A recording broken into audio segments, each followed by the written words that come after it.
Then the Lord blessed us to come over here, 229. My father used to ask me after work every day, Stanley. I said, yes, sir. I want you to take me down Webster there, because I see a place that I think we can get. And again, I asked my father, I said, here it is. He's talking about buying a place. And here we got a struggle going on trying to pay the rent. It didn't add up to me. But I brought him down here, and I passed him over there across the 229. At that time, it was a church. Then the man converted it into a house, a 3-bedroom house. And then he put it on the market for $13,000. And when my father inquired about it, he said, you can buy it as a house. It's not going to be a church. And I'm not about to change it back. So my father claimed that piece of land where the kitchen area is today, where that part of the church is on today. He said, I'm going to build a church here. And again, I looked at my father and I said, it was about 25 by 40. I said, how in the world can you put a church on 25 by 40? I couldn't understand how he was going to do that. He said, I'm claiming that land and we're going to build a church. He said, if we don't get this building, we're going to build a church there. I said, all right, Father. I didn't argue with him. I took him on home. But the man was a praying man. I tell you, when he said something, he consulted with God to get a revelation from him. Couldn't sell the house. We went back to the man that stayed on the market about a year or two and couldn't sell the house.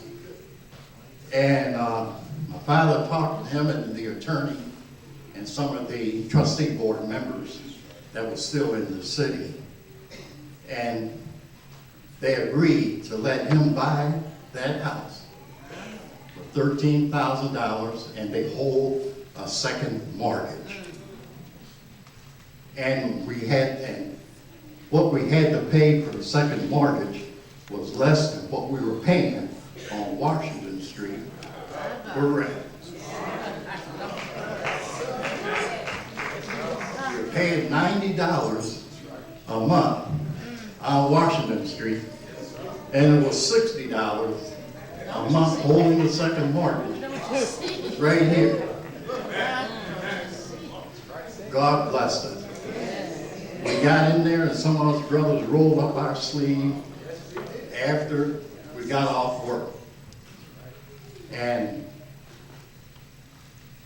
Brother Stevie's dad, Walt Williams, he was one of the main men with Ella Wallace Barton.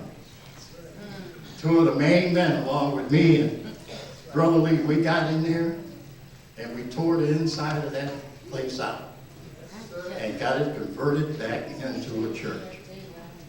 And then on that first Sunday, I forget the year, had to be 67, sometime in 67 when we first moved over there. And in February his mom was. And he wanted to open the door up there. Us brethren, we got together with Sister, her husband's going, Gladys Thomas. Yes. She here today? She's back there. Yeah, she's over there. Well, all right. Got to recognize her husband. Brother John Thomas. Because he come in there every night with us.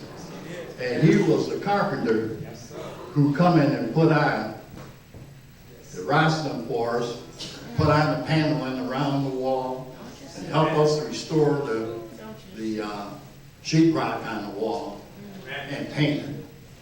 her husband did that. We're giving credit where credit is due. He come in there and he charged us a minimum amount of money. He said, you take care of the material and I'll help you all out as long as you're all here to help me. And that's the way God blessed us to get that place set up. 229 got it set up. God bless us. Then we got some more members that began to come in after we were downsized. After we were downsized, Sister Collins came in. And the Lord blessed Sister Greenlee, Mother and Sister, Mother Mary, Sister Mary, Sister Sam, and Sister Pendleton, and her daughters, the 4 daughters that she had.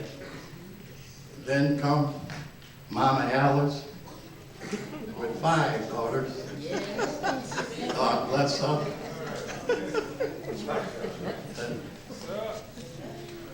God bless us.